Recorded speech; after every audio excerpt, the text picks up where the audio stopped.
Do you want to play some alternative miniature war games? Do you have a collection of Warhammer models, or you just want to buy from Games Workshop only for some reason? Well, firstly, maybe try some other miniature manufacturers. You might be surprised at how good they are, or at least how cheap they are. But secondly, did you know that there are plenty of games out there that are explicitly designed for someone in your shoes?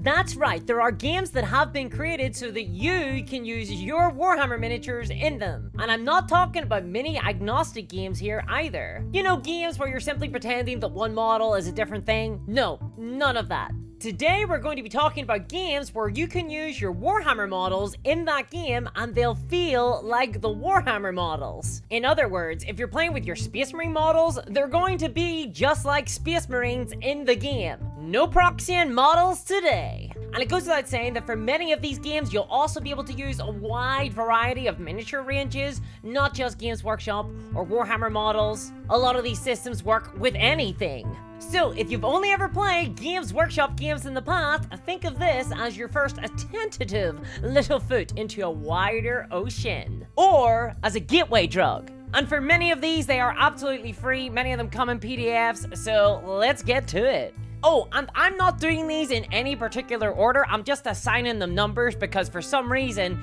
people like the numbers. But you can take these in any order. Number 5, Warsurge. The first game I want to talk about today, it is criminally under-talked about. Let me tell you. This is a game called Warsurge, and it is a beautiful little game. It bills itself as a universal, and I mean, to be fair to them, it kind of is. The artwork for this game depicts a floating wizard fighting a space marine who has a bunch of flying tanks, and there's like a dragon as well. I mean, it's a whole deal. And yeah, I mean, with this game, that's pretty much a scenario that could happen. So we ain't got no Eldar Codex scenario here.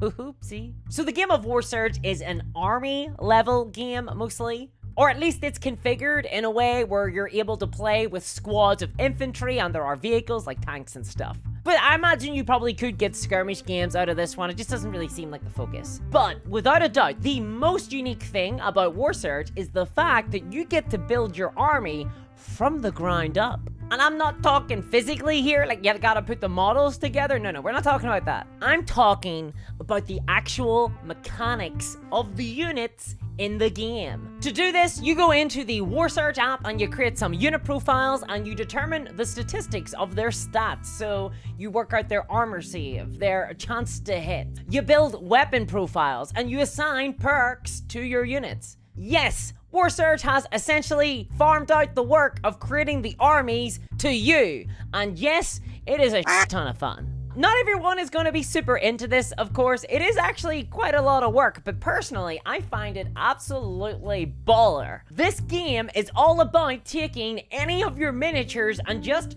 building stats for them inside the game engine. And you can do that with any of your miniatures, including your Games Workshop ones. So to give you an example, I have built my Dark Eldar army in the Warsurge app. And for the purposes of Warsurge, they're known as the Prison Lords of the 13th Edge. And I designed these guys to be this weird, extra-dimensional raiding force who are physically weak, but have superior weapons and insane shield abilities. I even gave them the ability to deploy anywhere on the table. I mean, they're extra-dimensional. They go where they please. And they are really cool. I really like them. It's like they walked out of a heavy metal comic. I'd love to get art of them one day. And it's that joy of creation that Warsurge really excels with. This game is perfect if you're the type of person that loves creating like a narrative or a bunch of fluff around your army. Because this literally lets you build anything you want based on the models that you have. In this game, there is a perk for basically anything, and everything is customizable. For me, I personally had a ton of fun coming up with names, with mechanics that would suit this concept that I had of the Prison Lords of the 13th Edge. I mean, what would an evil race of extra-dimensional entity pirate guys name their weapons, and how could I make each individual Dark Eldar model feel different from the others? I mean, what are my Kabbalite warriors as compared to my witches, for example? Now, all that said, one of the downsides to this game is that really, the main event is the army building. The core gameplay on the table is okay. It's nothing really to write home about, in my opinion. There's two modes to the game. You've got your basic mode and your advanced mode. The basic mode basically plays like Warhammer 40k. It's a you go, I go system. The advanced mode, however, uses alternating activations, and it's the mode that I mostly play and is the one that I would recommend. I've had a lot of fun with that version. And if you're only used to Warhammer, a lot of this stuff should feel pretty at home with you. There's a lot of similar gameplay concepts. There are universal special rules, for example, although luckily you can use the app to look up those universal special rules, and they're very accessible, so you don't have to flick through a giant tome the way you do with Horus Heresy. And in fact, the app itself is pretty good. It's a little fiddly, but it has all of the game rules inside it, and it even has a play mode, so you can use it when you're playing the game at the table to like roll dice and look at all your stats and mark off who's been injured and who hasn't. It's really handy. It has everything you need, including the army builder. Personally, I actually would have preferred to have an army builder on a desktop browser. Well, I guess I'm sort of old though these days. But overall, the app is good and it's really responsive too. So to play Warsurge, all you really need to do is just download the app from the Play Store. It is free, and there is a link to the app on the Play Store in the description of this video. And you do get a few sample armies. So you get like a modern army and like a fantasy army as well. Now, one thing to be said is the free version, you can maintain one custom army. You get one, but you can pay either 99p a month or £19.50 for the lifetime, and you get the premium version of the app where you can just have as many custom armies as you want to maintain. I have the premium version because I have also statted out all of my Batman miniatures as well there, and I've played games with the Prism Lords against the Gotham City gangs. It's wacky but fun. Another thing to bring up is that the game itself isn't totally balanced. It is something you will have to enter into with the correct spirit, you know, just go into it expecting a bit of fun, and you should do, though the game is being actively balanced and it is being actively updated by the designers. It's a ton of fun, really recommend. Number 4, Open Combat. Next up, we have Open Combat, and I only found out about this game this year, like last month, to be honest, at UKGE. Much to my shame, actually, because this has been around for a couple of years now. It is a skirmish-level war game, and to be perfectly honest, it's basically Blood Bowl, without the balls. There was probably another way I could have worded that. What I mean is that the core gameplay is incredibly reminiscent of Blood Bowl. Essentially, whenever two models clash, you roll a bunch of d6s and you pick the d6 that you want to go forward with, and depending on what that die rolled, a number of different things can happen. If you've rolled a 2, then nothing happens. If you've rolled a 3 or 4, then you push the enemy back. On a roll of 5, you deal damage, and on a roll of 6, you deal damage and push the enemy back. But if you've rolled nothing but 1s, then I'm afraid to say, not only do you do nothing, but your turn passes to your opponent. It's a very simple system. Now, it does rely on you having a bit of terrain on the table, because a lot of damage can be dealt if you can push people into terrain. That's like where a lot of the fun comes in, kicking people off of stuff. Or there's other little elements as well, like there is a line of sight mechanic. If you attack people from behind, then you do deal extra damage. And one of the expansion books has the rules for swinging on a chandelier. I mean, now that I've discovered this, I feel like more miniature war games should have rules for swinging on a chandelier. Now, this game is similar to Warsurge in that you will need to build your own unit profiles in order to play, though there are a bunch of sample profiles inside the book. However, importantly, unlike Warsurge, this is an incredibly simple system, an easy system to build units in. Increasing a stat by 1 costs you 1 point. Adding a special ability to your unit costs you 1 point. And your units cost that many points. It's very simple. And overall, as a game, it's very quick and dirty. Down and dirty. So it's very fitting in that way. Though I must say, unlike a lot of entries on this list, the rules aren't free. There are 2 versions of the rulebook that you can buy. They do sell hard copies. We're not just dealing with PDFs here. The first version of the rules is a very basic version. It's a lot cheaper, but it comes with just the rules for the game itself and how to build units. The second version is a hardback version, and it also comes with the rules for narrative play and building campaigns. And I sprung for the hardback version. I sprung for the more premium version, shall I say, and I don't regret it at all. I think it was worth it. For example, there are rules in the campaign where one of your members of your war band can get annoyed at you and leave, and then he can show up as a mercenary for your opponent. So f that guy, basically. One other thing to note is that this game supports pre-gunpowder stuff only, so that's fantasy or historicals. So you're only bringing in your Age of Sigmar models to this one, guys. Sorry. Though Second Thunder, the developer of this game, is currently working on a gunpowder expansion. So that should be really cool, although it must be said, we're talking gunpowder here, not pew-pew laser beams. Think more Napoleonic than, you know, Space Tyrant. And that could be a Napoleonic game. Why is there no Space Napoleon game?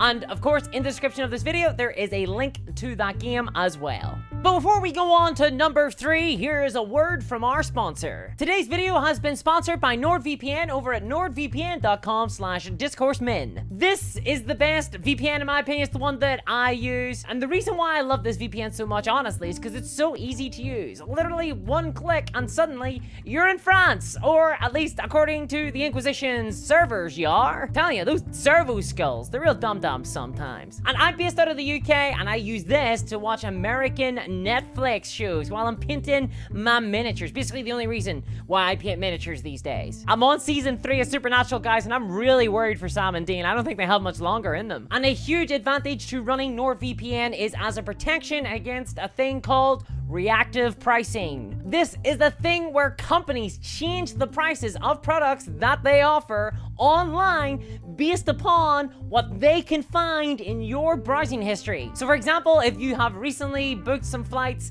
all the hotel prices in that area, they will go up. And that's why I use NordVPN in order to confound all of my trackers. And they have empowered me to offer you an exclusive discount. That's right, you can get a free month of bonus coverage by going to nordvpn.com/discoursemin or clicking on the link in the description below. Plus, there is a 30-day money-back guarantee, so there's genuinely no risk to you. If you're not satisfied with the service, you can get your money back. So why not? Why not check it out? So go get your deal, and I will not see ya in the gangways of a black ship. Number 3, OnePageRules. And of course, this list would not be complete if I did not at least mention OnePageRules. We're not going to go too deep into this because I have an actual video that covers Grimdark Future from OnePageRules. It is a big review. You should check that video out. However, suffice to say, OnePageRules create a variety of miniature wargames that are all designed so that you can use the entirety of your Warhammer collection inside of them. And these games are designed from the ground up to be incredibly playable, incredibly accessible, which it cannot quite be said for the actual games that come out of Games Workshop. In fact, some could say it's the opposite. So there are a number of games here from OnePageRules. You've got Grimdark Future, which is basically Warhammer 40k. It's for those models. There is Age of Fantasy, which is for your Age of Sigmar models. And then there's other games like Age of Fantasy Regiments for some rank and flank goodness. And there are skirmish versions of all the games as well. Overall, the games are fun and fast to play. I like them. I enjoy them. The rules are totally free and, importantly, not scattered around a number of different tomes that you gotta read words and words and words to understand. Everything here is nice and tight. One thing I did want to mention here, though, that I didn't mention in my review of Grimdark Future a couple of months back, is that there is, in fact, a unit builder for patrons of OnePageRules. So if you are a member of the OnePageRules Patreon, you do get access to this bespoke unit builder. It allows you to create and customize your own units in the OnePageRules mechanical system. This is a lot of fun, and I encourage you to check it out if you haven't already, if you happen to be a OnePageRules patron. Also, this means you don't have to use your Warhammer minis in the game. You could go and create rules for any of your miniatures, anyone at all, which kind of goes for a lot of the games that I'm listing today. Create some rules for them, wham bam, thank you ma'am. And of course there is a link to the OnePageRules Patreon in the description of this video. And number 2, the 9th Age. Okay. So Warhammer, the old world miniatures game, is coming out at some stage over the next couple of years. And as a result, people are starting to think about maybe picking up a Warhammer Fantasy Battles army. I mean, who doesn't want to enjoy some of that gloriously clunky rank and flank gameplay? Or you might have just played the Total War Warhammer game and been like, hey, this Warhammer Fantasy thing's actually pretty neat. Come on, you know it's true. Warhammer Fantasy has never been more popular than during the time that it's dead. Or you could be somebody who has a Warhammer Fantasy army in storage like I do. My Empire boys are hanging out all on their lonesome. And hey, look, Warhammer Fantasy stuff, not a lot of it is on sale these days from Games Workshop directly, and word on the grapevine is that we should say goodbye to a lot of the existing Cities of Sigmar range. So good luck getting games in. Games Workshop don't really like that. But did you know that there is in fact a sequel to Warhammer Fantasy? No, I am not talking about Kings of War from Mantic Games, although obviously that game bears a lot of inspiration from Warhammer Fantasy. No, today we're talking about games that have been explicitly designed so that you can use Warhammer miniatures with them. And for that reason, we're instead going to talk about the 9th Age. This is basically a miniatures war game that is a, shall we call it a love letter to Warhammer Fantasy. It's the unofficial sequel to Warhammer Fantasy Battles, and it is designed to be usable with Warhammer Fantasy miniatures. This game is in a little bit of a similar situation to OnePageRules in that the factions for the game itself they've taken some direct inspiration. For example, you have the factions like the Highborn Elves or the High Elves, or the Ogre Khainite or the Ogre Kingdoms, or you've got the Empire, which are the Empire. I mean, these names would almost be copyright infringement if they weren't incredibly generic in the first place. You know it's right, Games Workshop knew it was right, it's why they changed all the faction names for Age of Sigmar. Now, unlike OnePageRules, the 9th Age does not shy away from, shall we say, words. There is no attempt here to condense Warhammer Fantasy into a single page, or 2 pages, or 3 pages, or a dozen pages. The rules for this one are a thick tome. This is a thick boy we're dealing with here. But it's not just a one-to-one to Warhammer Fantasy. The rules here have been modernized. They've been updated for a modern audience. But do be warned, it's still an old school based design here. There's a lot of inspiration from Warhammer. Every army, for example, has a codex. It's just now they're free PDFs that you can just simply download or read on the website. Something that Games Workshop still can't do for some reason. They can't do it for some reason. Correction, won't do it. And to be honest, the game itself, the 9th Age, it does just feel like a better version of Warhammer Fantasy. Certainly, it's a lot more accessible as well. And it has been lovingly crafted for years and years by a dedicated team of fans. The game just celebrated its 7th birthday, so it's been around longer than any single edition of Warhammer Fantasy. There is a link to the website in the description of this video. There you can see all the rules, you can see all the faction codices and things like that. It makes for some really interesting reading. There is a lot to chew on with this one. And number 1! Wait, this is 11. If Worlds Collide. And finally, we've reached the end of our list. We have come to If Worlds Collide. This is an open source wargame that was developed by the content creator NORDVPN. And it is currently in active development. It's pretty new. It's probably the newest thing on this list. There are over 50 factions for this game at the minute. And it is set up so that anybody can go on the website and create a new roster, create a new army, right now. Go for it. Not right now though, wait till the end of this video. I just want to let you know that there's no one stopping you from just cracking out your Warhammer minis and getting to work. But let me tell you, the factions that are already put up on the website, there is a lot of variety here. We have Teeth Foo, Robot Foo, Rock Foo, Chest Foo, Musket Foo, Mammoth Foo, Rockets Foo, Anime Foo, Banana Foo, Rome Foo, Beard Foo, Copyright Foo, Ghost Foo, Monster Foo, Lightsaber Foo, Space Marine Foo, Gnome Foo, Monk Foo, Liber Action Foo, and way more Foo. That's a lot of choice about how you're gonna kill your opponent and what models you're gonna bring to the table. And there's already a couple of armies like the cyborgs from Mars that, I mean, you're not winning any awards for who these guys are based on. Also, I think that's official art.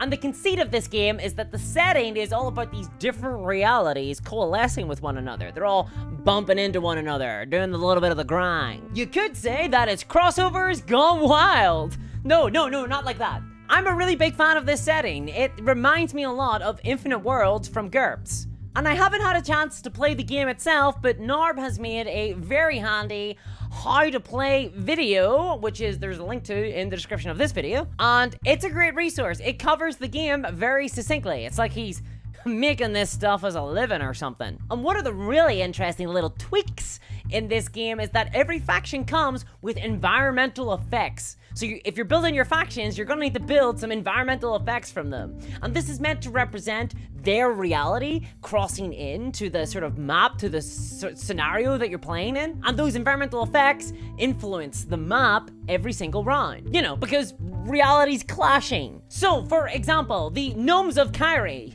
yeah, bear with me. They have the Mushroom Village environmental effect. And what that does is everybody around objectives heals a little every turn. Or they run the risk of contracting a viral fungal infection. Why have I not played this game yet? Those objective points that everybody's fighting over, by the way, are f***ing portals. And every faction gets their own special tactics abilities as well that have a risk of failing every turn. So if you're building an army for this game, then you're gonna need to come up with some special abilities for your faction, some sub-faction rules. And at first glance, the game rules feel like they have a lot going on, but they're deceptively simple. They're able to fit on a short web page, for example. It's not a tome that you're going to be reading here. One thing that stood out for me was the way that the game handles activations. It's very interesting. You can defer your activation, so you don't have to activate your units. And as a result, you can run up a surplus of activation tokens that you can then use in later turns. This feels very tactical. It's very cool. It's just very smart, very clean.